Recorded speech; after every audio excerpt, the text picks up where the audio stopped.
சிறிய விளம்பர இடைவேளைக்கு பிறகு மீண்டும் கிஸ்கால் டிஎம்டி கம்பிகள் வழங்கும் கேள்வி நேரம் நிகழ்ச்சி உங்களை மிகுந்த அன்போடு வரவேற்கின்றேன். வழக்கறிஞர்கள், காவல்துறையினர் இது போன்ற இவர்களுக்கு இடையிலான மோதல் இந்த தளத்தில் விவாதித்துக் கொண்டிருக்கின்றோம். சமூக வலைதளங்களில் இது தொடர்பான கருத்துக்கள் என்னவாக பதிவாகி இருக்கின்றன அப்படிங்கிறத பார்த்துவிட்டு நாம் வாதத்திற்குள் பயணிக்கலாம்.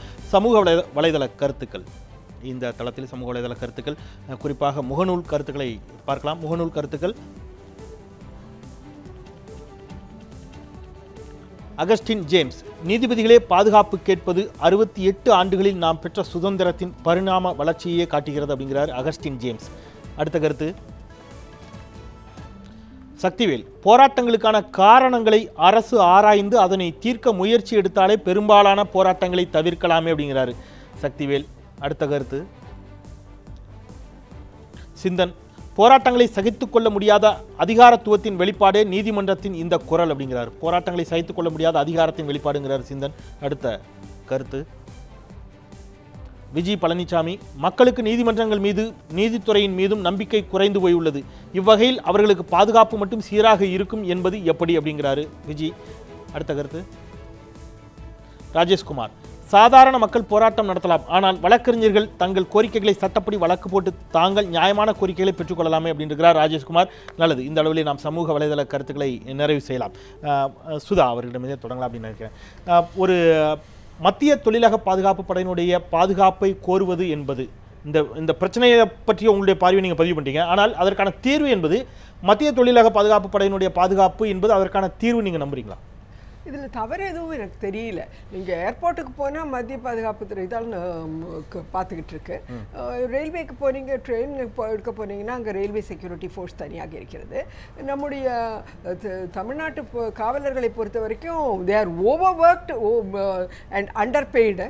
அவங்களுக்கு கொஞ்சம் ரிலீஃபாக கூட நான் பார்க்குறேன். இன்றைக்கி நீங்கள் பார்த்தீங்கன்னா க்ரைம் இன்வெஸ்டிகேஷனுக்கு போலீஸே கிடையாது. நாங்கள் எப்போ கேட்டுக்கிட்டே இருக்கோம், லா அண்ட் ஆர்டருக்கு தனியாக இருக்கணும், பந்தோபஸ்துக்கு தனியான போலீஸ் இருக்கணும், க்ரைம் இன்வெஸ்டிகேஷனுக்கு தனியாக இருக்கணும். இந்த மாதிரியாக இந்த தீர்ப்பு மூலியமாக நம்முடைய தமிழ்நாடு காவலர்களுக்கு கொஞ்சம் ரிலீஃப் கொடுத்தாங்க அப்படின்னு சொன்னால் அவங்க நம்ம நாட்டில் இருக்கக்கூடிய மற்ற பிரச்சனைகளுக்கு, அவர்களுடைய சரியான பிரச்சனைகளுக்கு போயிடலான்னு நான் நினைக்கிறேன். வெறும் பாதுகாப்பு கொடுப்பதற்காக மாத்திரம் ஒரு 200 சொச்ச போலீஸ் காவலர்களை அங்கே வச்சிருக்காங்க. அவங்களால நிச்சயமாக வரக்கூடியவர்களை கண்ட்ரோல் பண்ண முடியலங்கிறதா நாங்கள் தினம் நாங்கள். நான் ஏன் இந்த கேள்வி கேட்டேன்னா, இங்க இந்த இடத்துல அந்த தீர்ப்பினுடைய நோக்கமாக இருக்கக்கூடியது காவல்துறையினரால் அவர்கள் மீது நடவடிக்கை எடுக்க இயலாத சூழல் இருக்கிறது அப்படின்னு சுட்டி காட்டுறாங்க. இப்போ நடவடிக்கை எடுக்க முடியல, மத்திய தொழிலக பாதுகாப்பு படை வந்தால் அவங்க யாருன்னே தெரியாது, புகழேந்தி யாருன்னு தெரியாது, நீங்க யாருன்னு தெரியாது, யாரோ ஒருத்தர் அவங்களுக்கு நீங்க அரெஸ்ட் பண்ணுங்கன்னு சொன்னா அவங்க அரெஸ்ட் பண்ண போறாங்க. ஆனா இவர்கள் யோசிப்பாங்க, ஏன்னா இங்க இருக்கக்கூடியவங்க அப்படிங்கிறது அதனுடைய துணையா இருக்குது அப்படின்னு சொன்னா இது மேலும் வழக்கறிஞர்களுக்கும் காவல்துறையினருக்கும் இடையிலான அந்த சிக்கல் அதிகப்படுத்தாதா? சட்டப்படியாகத்தான் யாரும் வேலை செய்தார்கள் என்றால் நிச்சயமாக அந்த மாதிரியான ஃப்ரிக்ஷன் வரக்கூடிய பாசிபிலிட்டியே கிடையாது. சட்டத்தை மீறுபவர்கள், அத்துமீறுபவர்களுக்கு மாத்திரம்தான் அதுக்குரிய பயமே இருக்க முடியும். என்னை பொறுத்த வரைக்கும் சிஐஎஸ்எஃப் கொண்டு வந்தோம் அப்படின்னு சொன்னால் நம்ம தமிழக காவல்துறையினருக்கு கொஞ்சம் ரிலீஃப் அப்படின்னு தான் நான் இதை பார்க்கிறேன். இந்த கோரிக்கைகளை வலியுறுத்தி அங்கே அவர்கள் குரலை ஒலிப்பது என்பது நான் கடந்த சுற்றில் அவர்கிட்ட வச்சு அந்த கேள்வி தான் உங்கள்கிட்ட வைக்கிறேன்.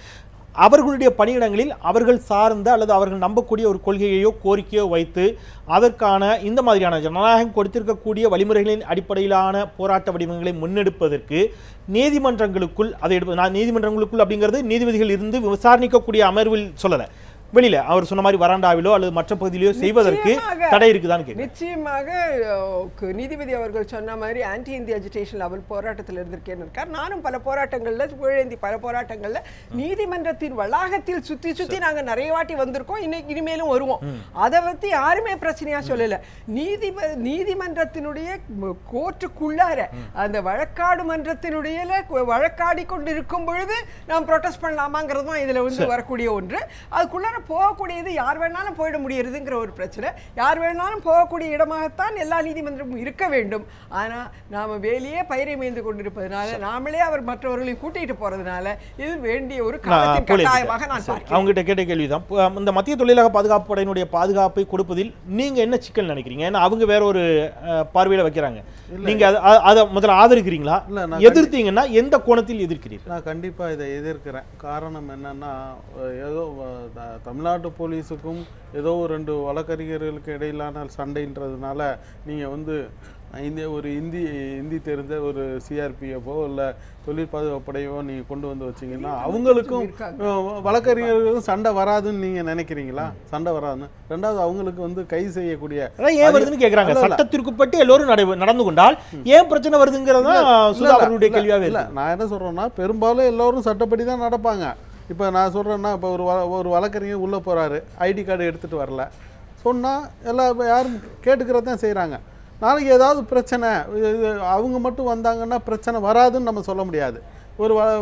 அவங்க லாங்குவேஜ் ஹிந்தி பேசுவாங்க, பொதுமக்கள் வருவாங்க, பொதுமக்களுக்கும் அவங்களுக்குமான ஒரு மொழி பிரச்சனை கூட உருவாகலாம். அதுமாரி பல்வேறு பிரச்சனைகள் உருவாகலாம். ஆனால் அதற்காக அவங்க வந்து கைது செய்யக்கூடிய அதிகாரம் அவங்களுக்கு இல்லை. திரும்பவும் தமிழ்நாடு காவல்துறை தான் வரும். தமிழ்நாடு காவல்துறை தான் வழக்கு உள்ளிட்ட விசாரணைகளில் தமிழக காவல்துறை தான் வந்து நிற்க வேண்டிய சூழல் இருக்கிறது. அதனால நீங்க வந்து வழக்கறிஞர்களை வந்து உங்களுக்கு பாதுகாப்பு, நீதிபதிகளுக்கு பாதுகாப்பு வேண்டுமானால் அவர்கள் சொல்லலாமே ஒழிய இதற்கு வந்து பிரச்சனை வந்து இது தீர்த்து விடாது.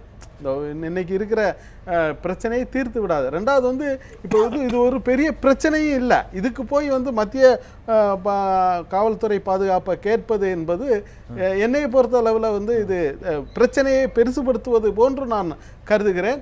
அதற்கு பதிலாக இது உண்மையான பிரச்சனை என்ன, இன்னைக்கு உயர்நீதிமன்றத்தில் தமிழை கொண்டு வரணுன்றதற்காக முன்னே சட்டமன்ற தீர்மானமெல்லாம் போட்டு இன்னைக்கு உச்ச நீதிமன்றத்தில் இருக்குது.